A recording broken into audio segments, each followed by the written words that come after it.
not just about the shooting, it's about, you know, giving the effect to the guys on the ground, and that's not always pulling the trigger. Everybody, well, don't you know it's me now? Yeah, who's it? Well, he's back with a brand new beat now. Yeah, doing it. Hey, hey, hey, yeah. Try to buy this now. Hey, hey, yeah. How you like me now? Hello and welcome to Camp Bastion as we take a special look at the second operational deployment of Prince Harry. Up in the skies instead of out on the ground, this time around it's been a very different operational tour compared to when the Prince was last here in 2007 to 2008.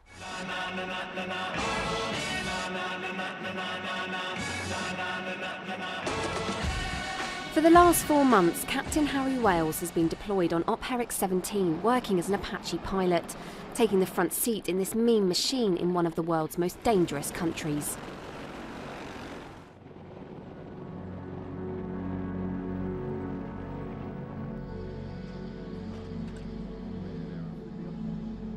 In the heat of Helmand, the #1 enemy for an Apache crew is the waiting.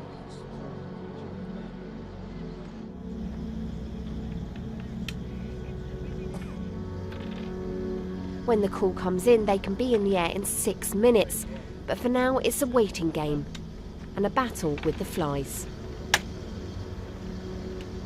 I lost for the first time yesterday while you guys were here at Uckers, and then I lost 2 days ago and yesterday. So since you guys have been here, I've only lost. I won last night, which was good, very quickly. He's been working with 662 Squadron 3 Regiment Army Air Corps, based out of Camp Bastion. It's a busy role, and during the very high readiness or VHR phase of operations, Harry and his squadron are on call several hours a day, ready to respond to the needs of the troops on the ground. On duty, it's FIFA that becomes the squadron's best friend. Look at the ball. Go.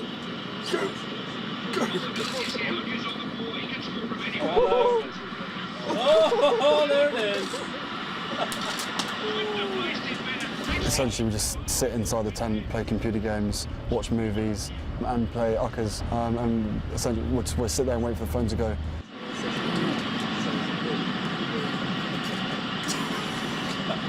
That was the replay of nothing to do with the goal. Yeah. That was me taking you out.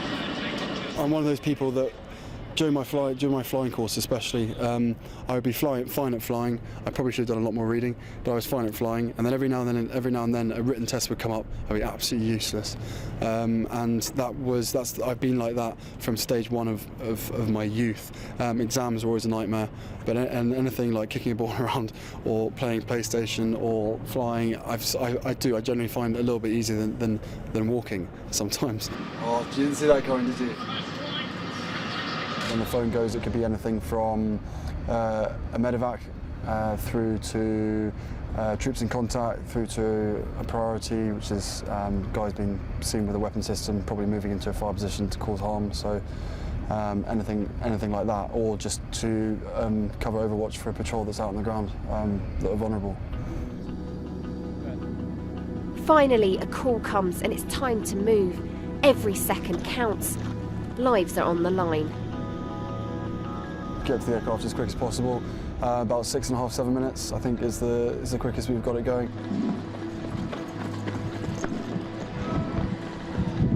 You can't lift off until certain things are done in the aircraft, and then as soon as you've got clearance from the ops room, straight up and off you go, as fast as you can. Once you're there, who knows what the situation is going to be like. So as soon as we get out here, LCJ's jacket's on, Dave jumps in the back, starts the aircraft up. There's a pre-flight eye bit that the aircraft has to go through that takes about 1.5 minutes, depending on what the state of the aircraft is, what mood it's in. While it's all doing that, basically everything in this aircraft takes time to warm up, but once it's warm, it's good to go and it's spot on.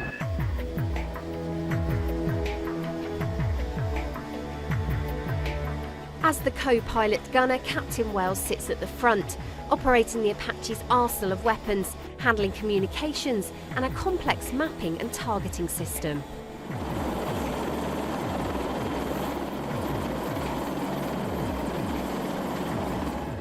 The Apache is one of the most advanced attack helicopters in the world, capable of flying up to 205 miles per hour and boasting a range of weapons including Hellfire laser-guided missiles and a 30mm chain gun.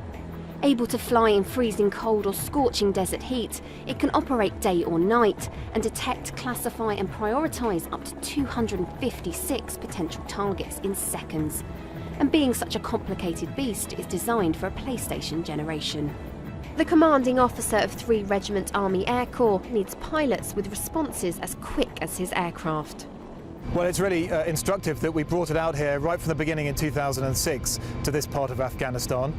It's an incredible aircraft with a very good sensor suite that allows you from high up in the sky to understand what is going on the ground. The radio suite is excellent as well, so you can talk to all of those who are on the ground executing the missions. And then if you need to, you've got a system of weapons on it which allow you to choose the most appropriate weapon system to engage any enemy that you identify to support the ground troops who might be getting into trouble. So in sum, it's a fantastic piece of kit with great versatility and it's flown by people who are very good at their job. Prince Harry has always been quite open about his dislike of exams and how he's more practical and hands-on, so the Apache is an aircraft that plays to his strengths. So I'm in the front, basically setting up the pages. 9 times out of 10 you're at the head of the aircraft, and then you do a master load, which is basically like a hard drive straight into the aircraft that weights the aircraft up. All the information on that disk goes into the aircraft. So if you put any information into the screens or into the computer, before that happens it overwrites it, so then you have to start again. So yes, you can get to the aircraft as quick as you can, but then you just kind of, once you're in, that's all you can do. You have to wait for the aircraft to do all its thing and wait for Dave to start up the engines. Once the engines start, once you're rolling, that's when my job starts to become a little bit rushed. So yeah, get the sighting system up, make sure all the weapons, make sure all the inventory is right, basically making sure that however many rockets I know are in there are showing in there. Fuel, make sure we got enough fuel for the trip, there's no reason why we shouldn't. Make sure no missiles are unlatched, because that's going to ruin your day if you have to use one. And apart from that, there's very little to do in the front until we take off, and then once the radios start, that's when it all starts getting quite exciting.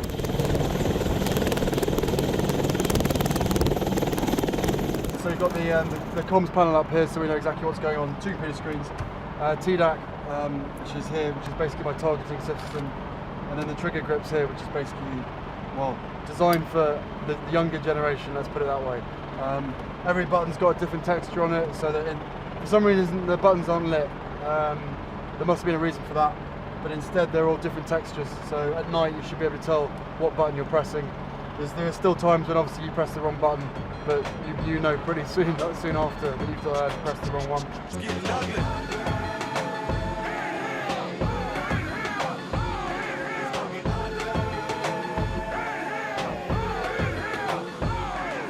From troops on the ground, the Apache commands a huge amount of respect, its call sign known as Ugly.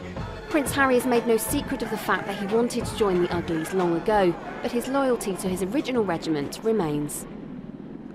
My helmet, which is kind of a personal thing, it's the only place you can really have all your own stuff on it. So for me, my OC allowed me to have my blue, red, blue badge, which means a lot to me.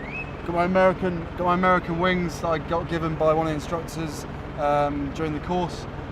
Go ugly early. No, there's no story behind that. It just is what it is. This may look like something pointless, but because it's netting in the helmet, you can never wash it. This is one thing that you can wash, so that stops that. And also, once you've got the monocle on the head, if you start swinging your head around, hair with that netting basically just slides around, so you lose your line of sight. So that's why I wear that. Knee board, very useful. The ones that we get issued on the course are enormous, so this is an American one, which is actually quite useful. We've always suggested that we get them because all you need is paper. That's all you need, just to scribble stuff down. And then after every mission, I suppose I should have saved them all, but I haven't, because instead of keeping it neat, it's just covered in rubbish. Digimap, which is basically I suppose it's like an iTouch. It's got all the compound mapping on it, so you can link up the Digimap with the maps themselves. So the guys on the ground rather than having to be talked on to a single compound. You just get given a number, type the grid into the aircraft, and it slaves the sighting system straight onto it.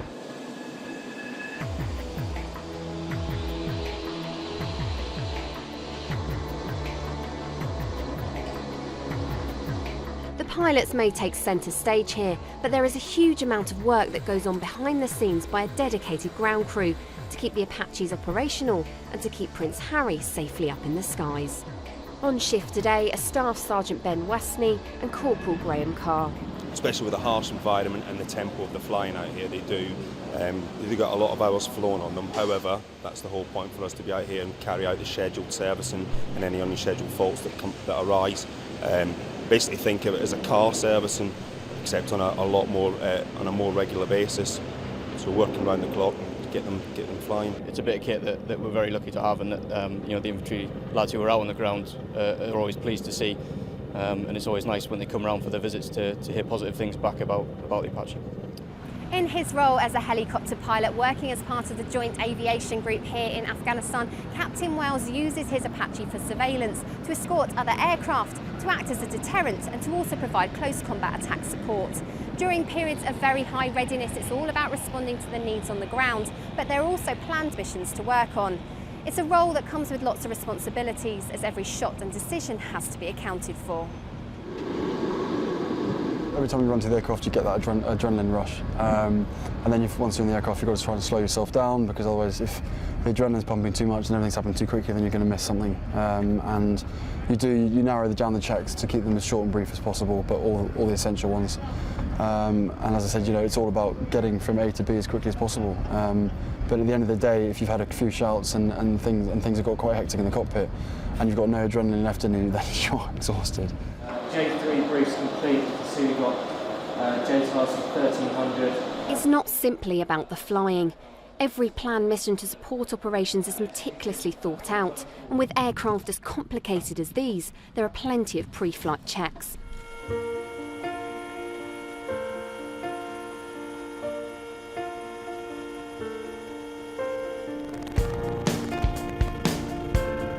Outside of the confines of Camp Bastion, Captain Wells and his squadron have spent the last 4 months across the hostile Helmand province, over green zone and desert, often supporting the Chinook air crews and the troops they transport across theatre.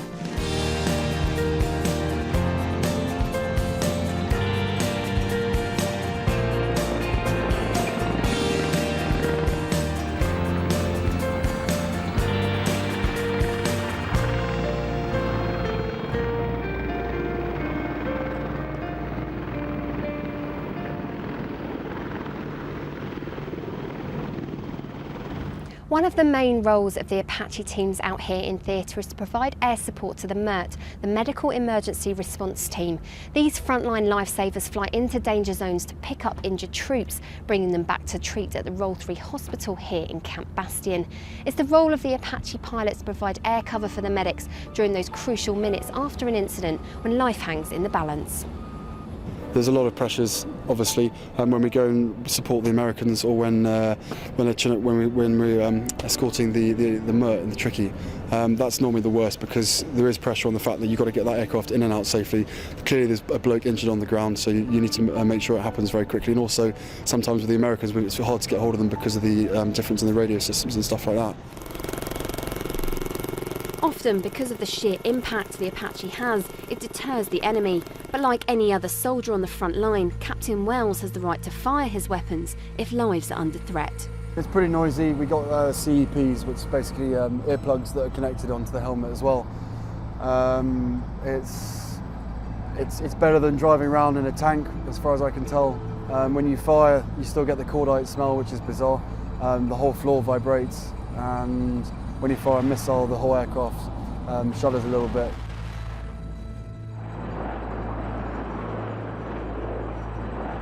Obviously, a lot of people would decide that this aircraft is a strike platform. I think towards the beginning of Herrick it probably was, and now has the capability, but it's being used much more widely, mainly as a deterrent, because the guys recognise the sound and the shape of the aircraft, so they know. When I say the guys, I mean the insurgents. It's a case of, right, they're above, we're not going to do anything. So I think despite the fact that there's a lot less kinetics in the area. We're flying less, but once we're out there, once we're on the other side of the fence, essentially we're doing as much as we can to make sure that the guys aren't being shot at, and if they are being shot at, where they're being shot from, then do whatever we have to do, you know, with the capabilities of the aircraft. The action doesn't always stay outside the fence. Less than a week into his tour, danger came calling at Camp Bastion. Insurgents breached its perimeter fence and damaged US Harriers. The attackers were killed. It's a day no one will forget, least of all Captain Wales. It just so happened that it coincided with I think it was about 15 guys that attacked the base. Obviously the papers back home were like, oh, this is all against me. No one really knows yet, but I think it was more towards the book and the Americans. But either way, you know, this camp is in the middle of Afghanistan, and you know, it should be expected to be attacked at any point. And the guys dealt with it really well. And it was on my birthday, so it was a bit of a reality check. Fob Ulet in the Upper Gresh Valley is now one of the larger forward operating bases that British troops are currently based in. When he deployed 5 years ago, Captain Wales was living in a fob like this, eating rations and getting stuck in with his fellow soldiers. A media blackout agreed by the British press meant the Prince was previously able to serve 10 weeks on the front line as a Joint Tactical Air Controller, or JTAC, calling in air support from fast jets for colleagues on the ground who needed help. Got an ML2 up at 30,000 feet. That's basically supposedly covert. You know, it's so high that it shouldn't affect the pattern of life of what's going on down below. Recently, the Terry Taliban and his mates, as soon as they hit air, they go to ground. So, which makes life a little bit tricky. So having air, having something that gives us a visual feedback from way up, means that they can carry on their normal sort of pattern of life and we can follow them. Nor was he sheltered from life on the front line, getting hands-on with weapons and going out on patrol. It was a job he clearly relished, which allowed him relative anonymity and freedom. To be honest with you, out here is one nice thing, not knowing what's in the papers and what rubbish people are writing. So just about in general. So yeah, it's very nice to be out of touch from everything. That is probably the nicest bit about this place. But in early 2008, his secret was leaked by foreign websites and he was swiftly removed from theatre. It was a disappointing blow for the then Cornet Wales, who had hoped to serve a full tour with his unit. Reskilling and training as a pilot was seen as his only way of getting back out to Afghanistan, but his previous role had definitely given him a head start. Once you've been on the ground, you're able to talk on to enemy positions, whatever range they are. It's not as easy as it sounds, and though I'm sitting up here now speaking to the guys, and the guys are sort of maybe a bit slow talking us on, it's massively frustrating for them and us, but that's the nature of the beast. Out there, it is flat as a pancake. Every compound looks the same. You have no idea in distance, and obviously we've got you know, tools and things that help us pinpoint the firing point and stuff like that. But from my perspective, just being a JTAC, it's just you get the lingo, you know what the guys are thinking, and you're able to sort of, I wouldn't say keep them calm because they're calm, they're cool as cucumbers out there anyway. But it just helps. I think the dream ticket for the Army Air Corps would be having all pilots that have been on the ground at some point. That would be fantastic. You know, guys coming straight out of Sandhurst, right, I want to join the Army Air Corps, right, off you go, do a tour, or do 6 months with a ground unit so that you get the rough idea what's going on. That's why this aircraft is Army and it's not RAF, because the guys are able to link in with the blokes on the ground. It's as simple as that. From the Blues and Royals to the Army Air Corps, it's been quite a journey to get the Prince back out to Afghanistan, and it's not been without its compromises. It's a weird reality being stuck in Bastion. For me, I hate it being stuck here. I'd much rather be out the lads and in a PB. The last job was for me personally better. Obviously lots of guys like the luxury and the comforts of Bastion. But what's weird, as I said, is we're stuck in Bastion, and you know what's going on out there is completely separate. But as soon as we're that side of the fence, we're in the thick of it. Yes, okay, we're at 2,000 feet, supposedly safe, but you know anything can go wrong with this thing. But at the end of the day, we're out there to provide cover and protection for the guys on the ground. And you know, once we're on that side of the fence, all this stuff is just forgotten about.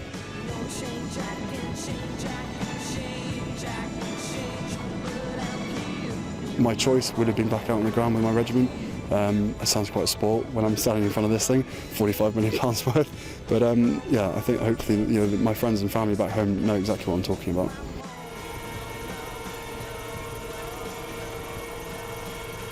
Now, you might expect that being a prince and third in line to the throne, Captain Wells would be treated very differently here in theatre, perhaps working or living separately from other troops. But on the contrary, he's lived his tour here like any other officer, and that includes eating at Camp Bastion dining facilities known as DFACs. For me, it's not that normal because I go into the cookhouse and everyone has a good old gulp. And that's one thing that I dislike about being here, because there's plenty of guys in there that have never met me, therefore probably look at me as being Prince Harry as opposed to Captain Wales, which is frustrating, which is probably another reason why I'd love to be out in the PBs away from it all. But yeah, it's completely normal. It's as normal as it's going to get. I'm one of the guys, I don't get treated any differently. On this tour, Captain Wells has made it clear that he doesn't want any special treatment, even though he is a prince on a mission. Something that those he serves with respect. Captain Wales, just another member of the squadron and another member of our flight, and we all work together the same as we would with anyone else that comes in and out of the crew, so it's a situation no change. He comes in, he makes a brews for the boys, he chats, he has banter, he is just a normal member of our crew. He is, as far as I'm concerned, given no special treatment. I treat him very much as I do the rest of my officers within the squadron. He responds very well to that, and I think he enjoys being part of the squadron fabric. Certainly being out here, he has afforded some anonymity at least, and has seamlessly integrated to the squadron very well. Once you're wearing the uniform, you are part of the gang, and fine, I'm the Queen's grandson and all that good stuff, and I'm out here representing her.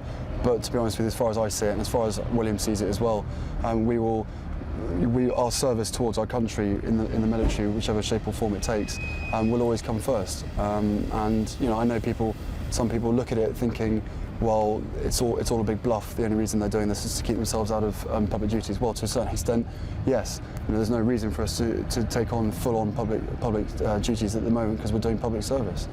But back home, public duties such as charity work, representing the royal family overseas and supporting last summer's London Olympics kept him very busy in the lead up to his deployment. You've got to be able to sort of flick the switch all the time. As I think I said a while back, there was sort of three me's. There were, one in the army, one sort of socially, sort of my own private time, and then one sort of with the family and stuff like that. So, there is a switch, and I flick it when necessary. I like to think that it's measured and balanced as the way it is. Army comes first. It is my work. At the end of the day, no one back home gets to see the stuff that I do at work, and there's no reason why they should. Especially working with this aircraft and the stuff that we do, there's no reason why it should be publicised. So that whenever anybody sees me, they presume that I'm off gallivanting around.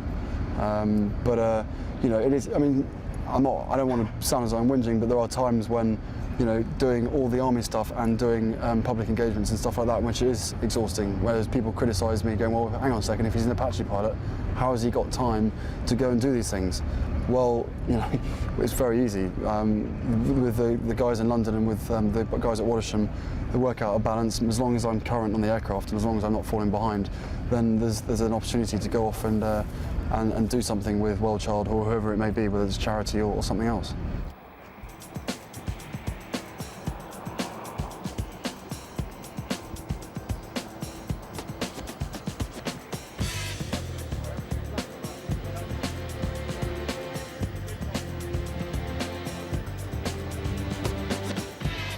Apache missions come throughout the night as well as the day, with crews on call 24 hours.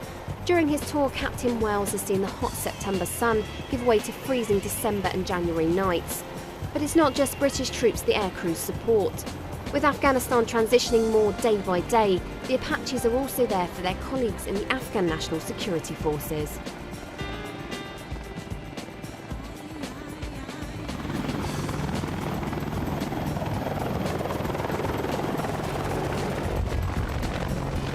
It's an Afghan-led operation in Ops Box Ricky, which is just northeast of Lashnagar.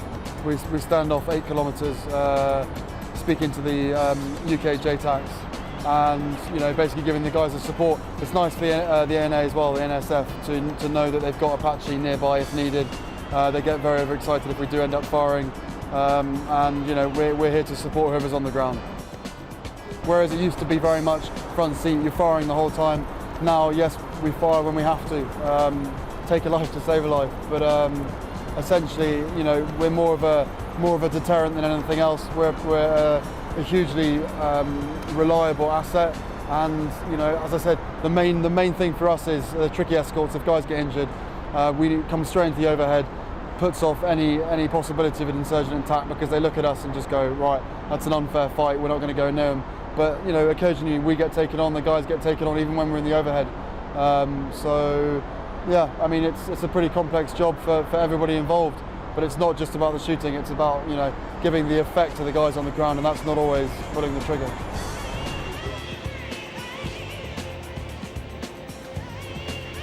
With the crisper evenings, Christmas is approaching. And even a prince can get into the Christmas spirit, giving tea duty a seasonal twist. So it's fair to say when you're on night duty normally it's a fairly broken night's kit? I think during the summertime it is. The guys are up quite a lot. This time of year, when we started we'd be caught up maybe once, maybe twice at the most. But now it's getting cold. It's fairly quiet. Less stuff happens at night. What happens on Christmas Day for you guys? What happens for you? And is it normal duties? Yeah, it's normal for us. I think there's less patrols.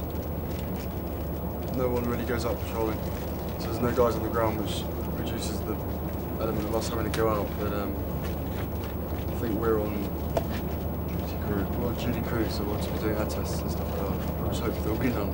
When you're here, you're being the most effective, I guess, because when you're on the other side, if anything happened, you can't do anything about it. Our block is right next door to the hospital in Nightingale, so on a sort of regular basis, we've got the tricky Chinook coming over the top of the block, and if you're sitting outside, reading a magazine or inside, there's stuff going on in the AO around Helmand, and there's nothing, and you're not part of it, so you kind of feel as though if you're here, you should be doing something. So yeah, when you're down here, you definitely feel as though you're there, closer to the fence as such. It wasn't just Camp Bastion that got all festive, with Captain Wells showing how a few simple additions leave him with no need for a palace. Christmas lights, we had those turned on last night. Fountain, can't miss the fountain. It needs sun in order to operate, which is normally a daily thing here, but today it's going to rain, so yeah. But apparently it's good. I don't know, it's like a mini golf thing, thing. We may as well. Quite homely. Really? I'll show you the homely bit. Paradigm phone. So this is as much privacy as one would get, but it's fine because there's only 4 of us down here. So if you're sitting in that seat, then you're probably speaking to home, I would have thought. A storeroom, the usual things, and then just a lot of plastic cups and plates and spoons and stuff like that, which I keep getting upset with people saying don't use more than one plastic plate unless you have to, and they're like, no one seems to get it. Yeah, save the planet and all that. Our sleeping accommodation.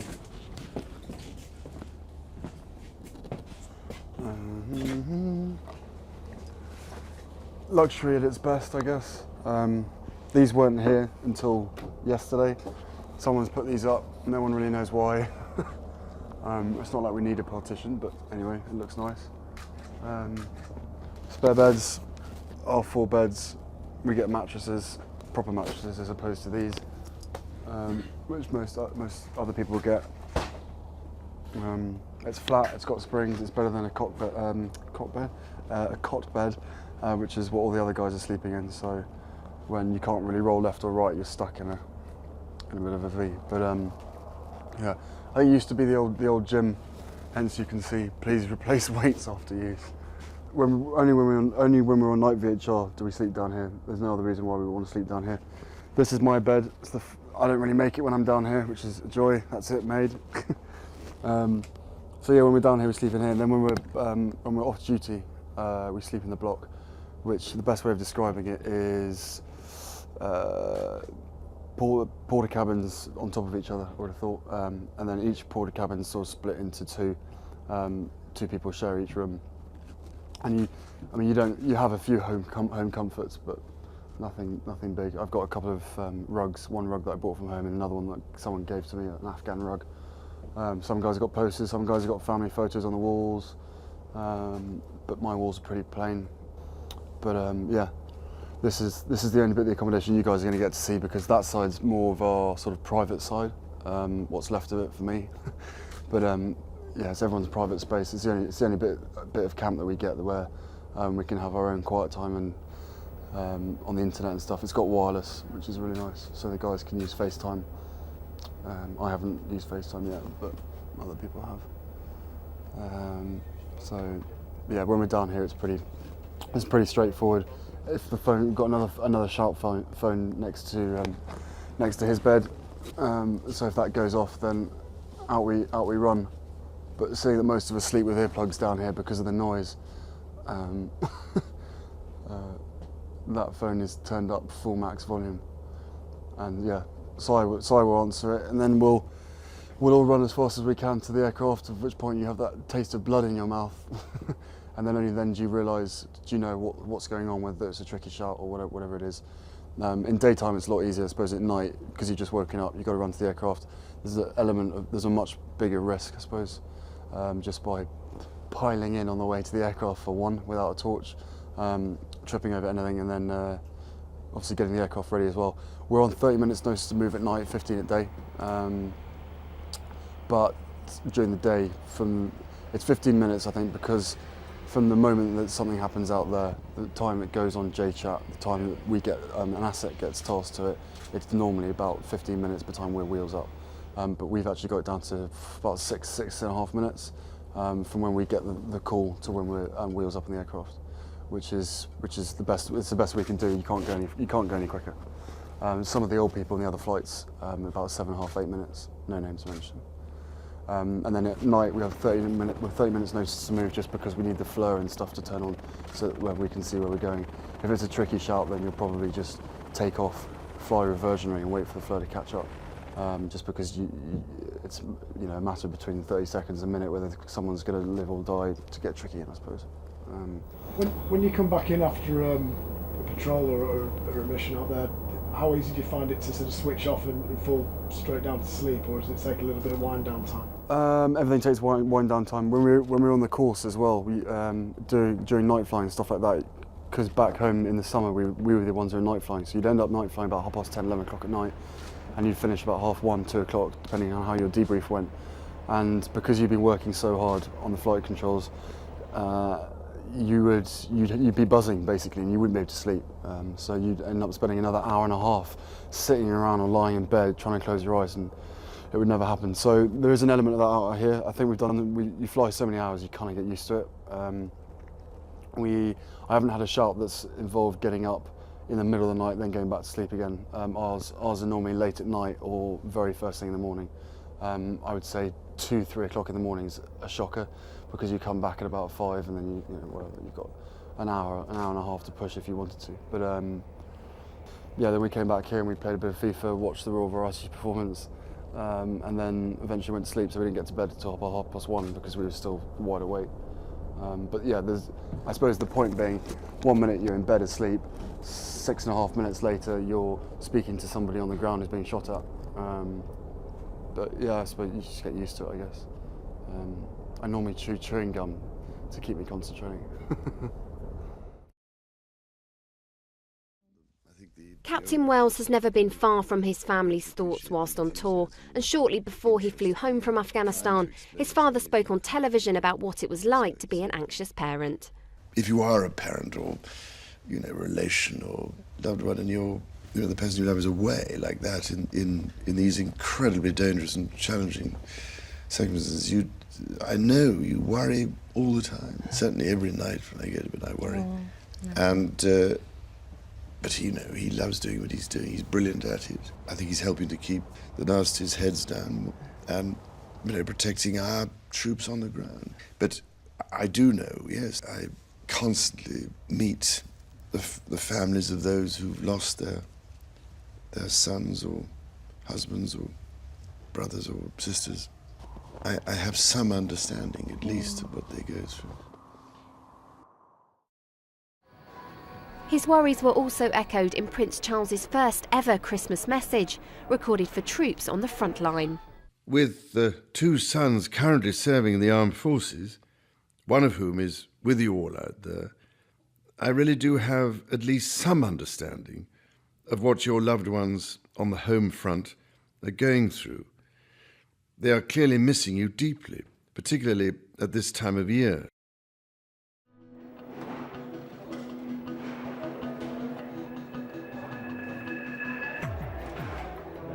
It's no surprise that Prince Harry's distrust of the media goes back many years, but with him once again back on the front line, and this time in an extremely attractive role to the press, he knows there will always be an appetite for what he gets up to. I don't believe there is any such thing as private life anymore. I'm not going to sit here and whinge. Everyone knows about Twitter and the internet and stuff like that. Every single mobile phone has got a camera on it now. You can't move an inch without someone judging you. And I suppose that's just the way life goes. It's not helped by the media, but I think certain people have tried to do their best, but it's an unstoppable force. While the Prince has been away, it's been an exciting time for the royal family, especially his brother William and his wife Kate, as it was while Harry was in Afghanistan that news of the royal baby was announced. Obviously I'm thrilled for both of them. It's about time, and I can't wait to be an uncle. I think it's very unfair that they were forced to publicise it when they were, but that's just the media for you. Away from Afghanistan, Prince Harry's charity work has been hugely important to him, with military charities and the values they promote especially close to his heart. I've got Walking with the Wounded South Pole adventure coming up. Medically, if I can do that, that's perfect, because I'd love to do it, because missing out on the North Pole thing was a real dig in the ribs. But that was another experience I had with a bunch of military guys who are really sound, and it's nice to see the effect it's had as well. I think seeing on the news ex-servicemen and women being used to incorporate the training and the standards that are sort of within the army. I'm not going to bore you with it, but it's nice to see that the military is being used to bring along youth as such, because I think the family bond that happens in the military is second to none, especially within the British military. And those standards that we pride ourselves on and that work and show that they work can be used more in schools, not necessarily for antisocial behaviour, just in general, I think, for teamwork and stuff like that. I think it's an opportunity that should have been used a long time ago. Having served for a second time here in Afghanistan, Captain Wales is now back in the UK and ready to pick up his duties as Prince Harry once again. Op Herrick 17 has been a very different tour from Op Herrick 7. The country has changed and Lieutenant Wales has now become a captain, able to control one of the most advanced attack helicopters in the world. With 2014 looming, he may not now return again to theatre, but he goes home with the knowledge that, like any other member of the British military, he was part of the effort to keep Afghanistan safe. This was my main effort to get back out to Afghanistan. It took a little bit longer because of certain reasons, but yeah, I'm out here now, so that part of me that's another tick in the box. As to how long I'm going to spend in the army, who knows? I will continue to bounce between my army job and the other job, of which people back home seem to fail to understand. They seem to think that if they see me out doing something, whether it's charity work or whether it's just out on a weekend, yes, funny enough, we get weekends off, all the army do. Yes, I have to juggle my time between flying this thing and doing the other charity stuff, which can be arduous, but I'm lucky, I've got a job lots of people haven't, so I'm never going to whinge or complain about that. Simple. It may be difficult to balance his 3 personas or 3 me's, but with military charities embodying much of what Captain Wales stands for, he hopes to continue raising their profile for years to come. Combat operations in Afghanistan may be coming to an end next year, but for every member of the British forces that has been killed in action, several more have been wounded. And through his patronage and support, the Prince hopes they will never be forgotten. I always hope to keep that connection with Walking with the Wounded and other such military-based charities, because hopefully the guys who are involved in that, and also at Headley Court and Selyoke and stuff like that, they know that myself and my brother have got military experience, and being surrounded by, the guys in the military, I like to think that you can speak to them on the same wavelength. So I always have a connection with the wounded servicemen and women, and based on the fact that we'll be finished here in 2014, 2015, that's not where it ends. And I know I've said this before, but you think of how many people have lost legs and lost arms, and also mentally as well. There's a lot of scars that are going to be left on a lot of people, and the support for that is going to be paramount for the rest of their lives. So even when this stops, that's going to continue for them. That's what we need to remember.